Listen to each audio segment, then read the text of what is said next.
Attabooltan oduun galgala kanaaf qabnu kuno. TPLF fi mootummaan Itiyoophiyaa gara furmaata nageenyaatti dhufu taanaan sababaa walitti bu'insaan kan dadhabe dinagdee Itiyoophiyaa deeggaruuf qophii ta'uu ishee Yuunaayitid Isteetsi beeksiftee jirti.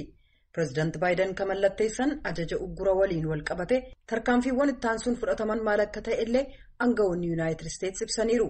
Bulchiinsi Baayiden rakkoon namoomaa kaaba Itiyoophiyaa jiru akka dhumatu tarkaanfii isaan fudhatan kan ajaa'ibsiifatan ta'u ittaanaa ministiriin yeroo fi kan dhimmootii Sudaaniif gaanfa Afrikaa Biraayan Hunt ibsanii jiran. Qaamonni walitti bu'iinsa sana keessatti hirmaatan gara mariitti hin dhufan taanaan uggurri kaa'amu namoota dhuunfaaf waaltaalee irra darbe uummata Itiyoophiyaa fi Eertiraa irratti akka hin fuulleeffanne Biraayan Hunt ibsanii jiran. Yuunaayitid Isteetsi gargaarsa namoomaaf deeggarsa kabiroo Itiyoophiyaaf guutullee kan itti fuftu ta'uu dubbatan. If the government of Ethiopia and the TPLF take meaningful steps to enter into talks for a negotiated ceasefire and allow for unhindered humanitarian access. Mootummaan Itiyoophiyaa fi TPLF lola dhaabinsa marii irratti hundaa'e irratti mari'achuudhaaf gargaarsi namoomaa danqaa malee akka deebi'u eeyyamuuf tarkaanfii hiika qabu fudhatu taanaan daandii addaa hordofuun ni danda'ama. Yuunaayitid Isteetsi dinagdeen Itiyoophiyaa akka dandamattu deeggaruuf qophiidha.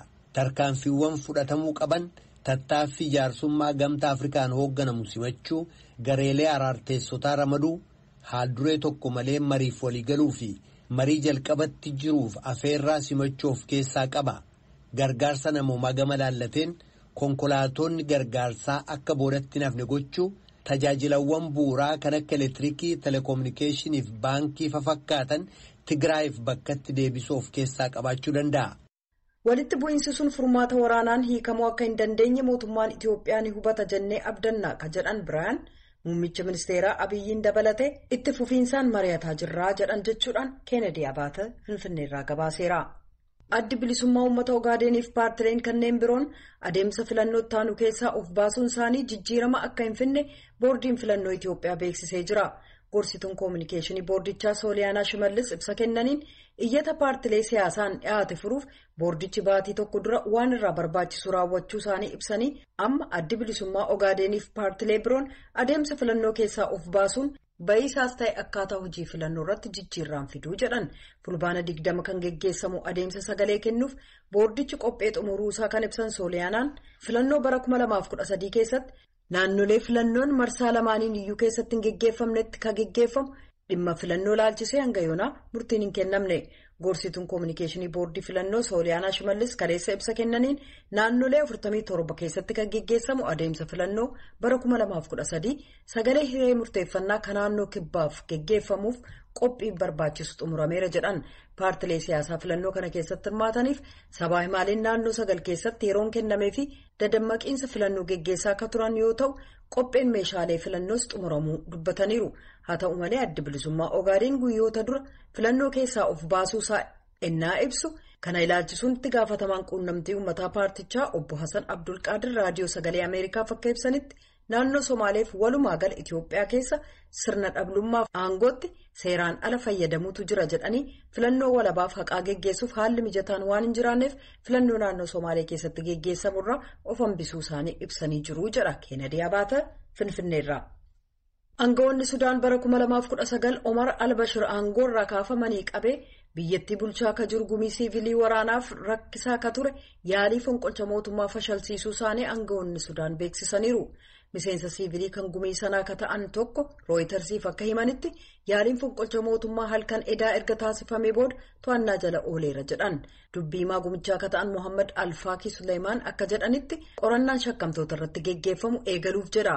Qaamni biyya bulchu kun erga Bashir aangoo irraa fonqolchamanii qabee waliigaltee aangoo qooddannaa laaffataa ta'een Sudaaniin hoogganaa jira. Bara 2014tti filannoo geggeessuuf illee karoorsee jira. Waraanni biyyattii yaalii fonqolcha mootummaa sana guutummaan to'achuusaa hoogganaan gumii waraana biyyoolessaa Jeneraal Abdul Fattah Burhaan dhaabbata oduu mootummaa SUNF ibsaniiru. Maddeen mootummaa ofutuun beeksisan ibsa kennan akka jedhanitti yaaliin fonqolchaa sun tattaaffii raadiyoo mootummaa kan laga Naayil gama fuullee kaartuum jiru omdurmaan keessaa to'achuullee of keessaa qaba ture. Kanneen ijaan argan akka jedhanitti murna waraanaa kanneen gumichaaf amanamoo ta'an riqicha kaartuumiif omdurmaaniin wal agarsiisu taankiitti gargaaramuudhaan har'a ganama cufanii jiran. Yaaliin fonqolcha mootummaa garee Albashiriif amanamoo ta'aniin geggeeffame aangawoota yeroo ce'umsaaf qormaata ta'e isa jalqabaa akka hin ta'in kana duras yaalii wal fakkaatu fashalsiisuu isaanii aangawoonni dubbataniiru.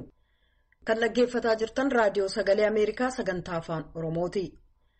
Pireezidaantiin Yuunaayitid Isteetsi Joo Baayiden gumii tokkummaa mootummootaa irratti akka hoogganaa biyyaatti yeroo duraaf ennaa dhiyaatan dippiloomaasii ilaalcha addunyaa irratti kafuulleeffate kan hunda hirmaachise beeksisu jechuudhaan aangawoonni bulchiinsa Yuunaayitid Isteetsi beeksisaniiru.